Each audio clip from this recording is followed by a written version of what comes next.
नमस्कार मित्रांनो, मी अमर स्पर्धा मित्र या चॅनलमध्ये आपलं सर्वांचं स्वागत करतो. आज या व्हिडिओमध्ये आपण पाहणार आहोत वनलेखापाल व सर्वेक्षक या पदाचा पेपर अनालिसिस. म्हणजे तुम्हाला या अंतर्गत कळणार आहे की मराठी ग्रामर, सामान्य ज्ञान, बुद्धिमत्ता चाचणी आणि इंग्रजी ग्रामर या घटकावर कोणत्या प्रश्न विचारण्यात आलेले आहेत. आणि या पेपरचा उपयोग तुम्हाला वनरक्षक परीक्षेमध्ये नक्कीच होणार आहे, कारण वनरक्षक परीक्षेमध्ये याच पॅटर्नवर प्रश्न विचारण्यात येतील. चला तर मित्रांनो, आपल्या व्हिडिओला सुरुवात करूया. सर्वप्रथम पाहूया आपण मराठी ग्रामरमध्ये कोणत्या घटकावर प्रश्न विचारलेले. बघा, विरुद्धार्थी शब्द. विरुद्धार्थी शब्दाचे 3 प्रश्न विचारण्यात आलेले आहेत.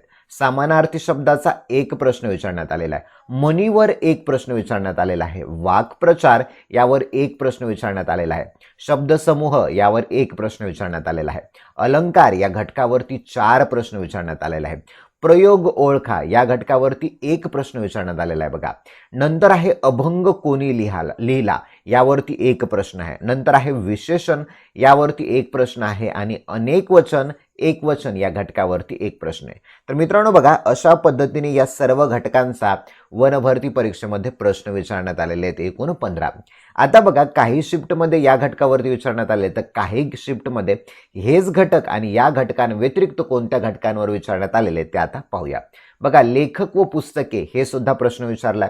ध्वनिदर्शक शब्द म्हणजेच प्राणी व पक्षी यांचा आवाज कोणता यावर सुद्धा प्रश्न विचारलेत. बघा, लेखक, टोपणनाव, साहित्य, कथा व कादंबरी या घटकावर सुद्धा प्रश्न विचारलेत. त्यामुळे तुम्हाला महत्त्वाचं आहे लेखक, त्यांचे टोपणनाव, त्यांचं साहित्य, त्यांनी कोणती कादंबरी लिहिली, कोणती कथा लिहिली, हे सुद्धा प्रश्न तुम्हाला वाचणं महत्त्वाचं आहे. ओके, नेक्स्ट आहे बघा, शुद्ध अशुद्ध शब्द. हा सुद्धा तुम्ही एकदा तयारी करून घ्या. विभक्तीचा प्रकार कोणता हे सुद्धा विचारण्यात आलेला आहे. नेक्स्ट शब्दसिद्धी या घटकावर सुद्धा प्रश्न विचारण्यात आलेले आहेत. तर मित्रांनो, मराठी ग्रामरचे मार्क हे हक्काचे मार्क आहेत. त्यामुळे तुम्ही नेहमी मराठी ग्रामरचा चांगला सखोल पद्धतीने अभ्यास करा आणि या प्रकरणावरती विशेष भर द्या. आता पाहूया आपण आता इंग्रजी ग्रामरवर. इंग्रजी ग्रामरवर बघा, स्पेलिंग एरर. ओके, स्पेलिंग एररवर 1 प्रश्न विचारलाय. कॉमन एरर म्हणजेच स्पॉट द एरर यावरती 1 प्रश्न विचारला. आता कॉमन एररमध्ये टेन्सवर आधारित असू शकते एरर, किंवा प्रिपोजिशनवर आधारित असू शकते, किंवा ॲडजेक्टिव्ह, ॲडवर्ब चुकीच्या पद्धतीने दिलेला असेल, ही एरर असू शकते. नेक्स्ट आहे बघा, सिनोनिम. आता आपण इंग्लिश व्होकॅब्युलरी म्हणूया, तर सिनोनिमचा 1 प्रश्न आहे. इडियम आणि फ्रेजेसवर 1 प्रश्न आहे. वन वर्ड सबस्टिट्यूशनचे 2 प्रश्न विचारलेत. बघा, चेंज व्हॉइसचे 2 प्रश्न विचारलेत. डायरेक्ट इनडायरेक्ट स्पीचचे 1 प्रश्न विचारलाय. हा महत्त्वाचा टॉपिक आहे. नेक्स्ट बघा, आर्टिकल. आर्टिकल म्हणजे ए अँड द चा उपयोग कुठे करायचा यावर 2 प्रश्न. पॅराजंबलवर 1 प्रश्न. बघा, पॅराजंबल मोस्टली कसा स्टोरी बेस्ड आहे, त्यामुळे पॅराजंबल विशेष तयारी करा. नेक्स्ट आहे बघा, ॲप्रोप्रिएट सबस्टिट्यूशन. आता यामध्ये तुम्हाला ग्रामरचं पण विचारू शकतील, ए अँड द विचारतील, किंवा एखादं प्रिपोजिशन विचारतील, किंवा सिनोनिम, अँटोनिम या प्रकारचा शब्द तिथे सबस्टिट्यूट करा असं सुद्धा विचारण्यात येतील. आणि एक्सक्लेमेटरी सेंटेन्स यावर सुद्धा 1 प्रश्न विचारण्यात आला. तर मित्रांनो, या घटकांवरती बघा परीक्षेत मोस्टली प्रश्न विचारलेत. तर हे प्रश्न तुम्ही नक्की जास्तीत जास्त याची तयारी करा. बघा, व्होकॅब्युलरीवर जास्त तयारी फोकस करा. बघा, synonym, idiom phrases, one word substitutions आणि आपण काय म्हणतो आपल्याला स्पेल एररचे प्रश्न यावर जास्त प्रश्न विचारलेत. बघा, आता पॅराजंबल बघा, तर स्टोरी बेस्ड म्हणजे स्टोरी दिलेली आहे, स्टोरीला तुम्हाला सिक्वेन्सने लावायचे, सोपा प्रश्न आहे पॅराजंबल, म्हणून तो नक्की सोडवा. नेक्स्ट आहे बघा, प्रिपोजिशन. आता प्रिपोजिशन तुम्हाला माहिती आहे, ऑन असेल, इन टू असेल, अबो असेल, बिटवीन असेल, अमंग असेल. एकदा वाचून घ्या प्रिपोजिशन टॉपिक, नक्कीच तुम्हाला यावरचे प्रश्न सोडवता येतात. नंतर आहे बघा, साऊंड्स ऑफ ॲनिमल्स. बघा, काही परीक्षेमध्ये प्राण्यांचे आवाज यावर सुद्धा प्रश्न विचारले.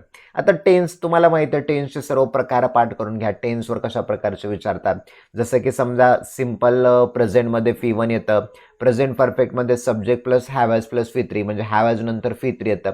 बऱ्याच वेळेला हॅव हॅज नंतर फी2 वापरतात, म्हणजे तिथे एरर सापडते. तर टेन्स चांगल्या पद्धतीने करा. Types of pronoun. प्रोनाउनचे प्रकार बघा, रिफ्लेक्सिव्ह प्रोनाउन आहे, रिलेटिव्ह प्रोनाउन आहे, ते प्रकार प्रोनाउनचे तुम्ही करा. बघा, सर्वात महत्त्वाचे हे टॉपिक करा, याच पॅटर्नवर तुम्हाला प्रश्न विचारले जातील. नेक्स्ट पाहू आता, सामान्य ज्ञानमध्ये म्हणजे जीकेचे कोणते विचारले.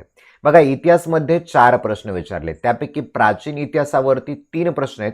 त्यामध्ये बघा, शिवाजी महाराजांविषयी विचारले, प्रमुख राजघराणे कोणचे त्यांच्याविषयी विचारले, बौद्ध वास्तुशिल्पे यांच्याविषयी विचारलेत बघा, आणि समाज सुधारक यांच्या जोड्या लावा. म्हणजे समाज सुधारक आणि त्यांची संस्था कुठली स्थापन केलेली होती त्याविषयी असे विचारतील. तर एक प्रश्न त्यावरती आहे.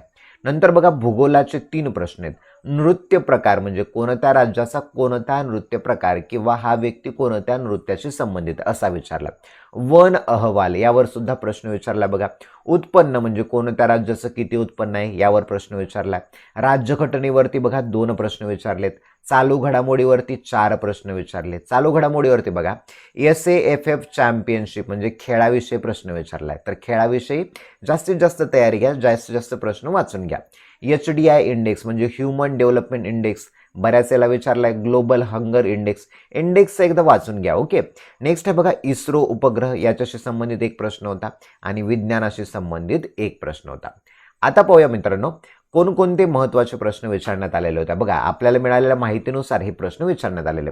तर बघूया आता पहिला काय म्हणतो, दिलवाडा जैन मंदिर कुठे आहे तर राजस्थानमध्ये. हा एक प्रश्न विचारला. तर मंदिरासंबंधित प्रश्नांची तयारी करा. नेक्स्ट आहे बघा किराणा घराण्यातील गायिका सरस्वती राणेंच्या वडिलांचं नाव काय, तर अब्दुल करीम खान. बघा गायनाशी संबंधित आहे, हे एक करा. कुरुपकर्ली कदारकर्ली कोणत्या राज्यातील नृत्य आहेत तर केरळमधले नृत्य प्रकार. तर नृत्य प्रकारवर प्रश्न विचारला जातो, ते एकदा करा टॉपिक. नंतर भारतीय प्रजासत्ताकमधील PMचे स्थान कितव आहे. तिसरं बघा हा जनरल नॉलेजचा प्रश्न आहे. नंतर बघा सह्याद्री व्याघ्र प्रकल्प कोणत्या राज्यात आहे तर महाराष्ट्र राज्यामध्ये. महाराष्ट्रामधले व्याघ्र प्रकल्प आपला जो स्पर्धा मित्र चॅनल आहे या चॅनलवरती तुम्हाला स्टॅटिक GK मध्ये या प्रकारचे तुम्हाला स्टॅटिकशी रिलेटेड प्रश्नांचे सर्व उत्तरे वगैरे त्यावरती मिळून जातील. आपण व्हिडिओज बनवले 2-2, 3-3 मिनिटाचे, पाहून घ्या ते. नेक्स्ट बघा इंडिया श्रीलंका शांतता करार 1987ला झाला तेव्हा श्रीलंकाचा राष्ट्रपती कोण होते. बघा खूप जुना प्रश्न विचारलाय. तर कोण होते राष्ट्रपती, JR जयवर्धने होते. ओके.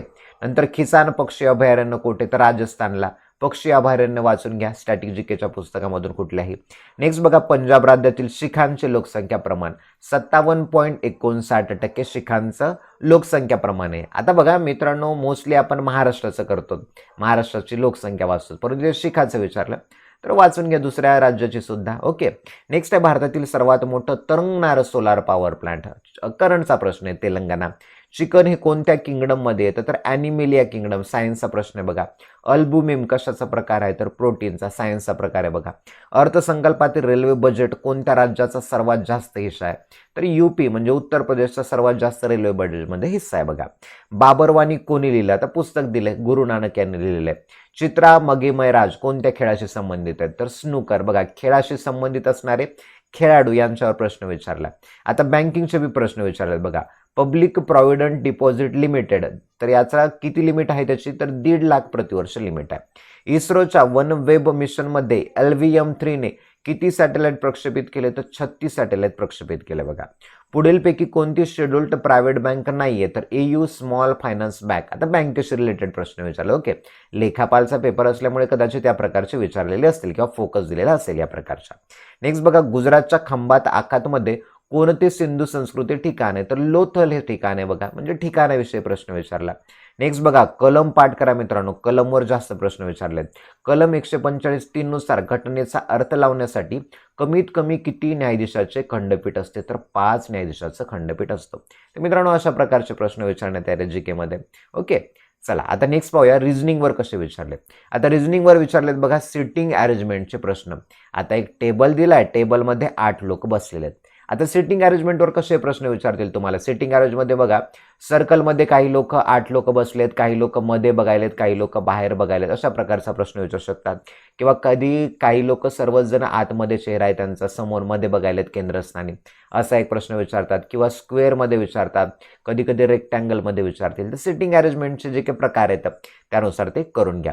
नंतर बघा बिल्डिंग क्वेश्चन फ्लोअर बेस्ड आपण म्हणूया. ओके. म्हणजे 8 बिल्डिंगची फ्लोअर आहे, त्या फ्लोअरवर कोणी मध्ये बसलाय, कोणी 3ऱ्या क्रमांकावर, कोणी 5व्या क्रमांकावर बसलाय, तर त्यांची ABCD नावं पण देतील. तर ती एक पझल करायची. तुम्हाला कुठलाही केस आगर असेल किंवा रिझनिंगचं कुठलंही पुस्तक मिळेल तुम्हाला, बँकिंग असेल किंवा याचं, तर त्यावरती तुम्हाला मिळून जाईल. पेपर फोल्डिंगवर प्रश्न विचारला बघा. नंतर बघा सहसंबंध जोडणे, जसं की पेन लिहिण्याशी संबंधित आहे तर चमचा कशाशी संबंधित आहे, वाचून घ्या, कोणत्या पुस्तकामध्ये तुम्हाला मिळून जाईल याच्यामधलं. ओके, अंकलगी पुस्तकामध्ये आहेत बऱ्यापैकी. ओके, नेक्स्ट आहे बघा सिरीज 2 अल्फाबेट असेल, नंबर्स असेल, यावरचे सिरीजवर प्रश्न विचारलेत बघा. बॉडमॉस रूल, आता बॉडमॉस रूल म्हणजे काय, तर मल्टिप्लिकेशन, ॲडिशन, सबस्ट्रॅक्शन यावरची एक सिरीज दिली, ती तुम्हाला सॉल्व्ह करायची फक्त. नेक्स्ट आहे बघा ओल्ड मॅन आउट, यावरती एक प्रश्न विचारला बघा. डायरेक्शन, दिशादर्शक, म्हणजे एक दिशादर्शकवर प्रश्न विचारला. एक व्यक्ती उत्तरेला गेला, मग दक्षिणेकडे वळला, मग पूर्वेकडे वळला, नंतर मग परत नॉर्थकडे वळला, या प्रकारचे प्रश्न विचारतात. तर दिशादर्शक टॉपिक करा, छान आहे तो. नंतर बघा कोडिंग डिकोडिंगवर एक प्रश्न विचारतात, सोपा प्रश्न आहे. ABCD चायनीज कोडिंग माहिती आहे ना तुम्हाला, त्यावरती एक प्रश्न येतो. आता नातेसंबंध, ब्लड रिलेशनचा, ब्लड रिलेशन हे सोपं आहे, एकदा प्रॅक्टिस करा, होऊन जातं तुम्हाला. ओके, विधान, निष्कर्ष, सर्व काही, या प्रकारचे प्रश्न तुम्हाला माहित आहेत बघा, ठीक आहे ना. सर्व चिमण्या या कावळ्या आहेत तर काही चिमण्या या कबूतर आहेत, अशा प्रकारचे प्रश्न. नंतर विधान, अनुमान यासारखे. तर रिझनिंग पण बघा सोपं आहे, 25 पैकी साधारणतः 24 तरी मार्क मिळतील, या प्रकारचा आहे. ओके, तर मित्रांनो हा होता वनभरतीसाठीचा झालेला पेपरचा ॲनालिसिस.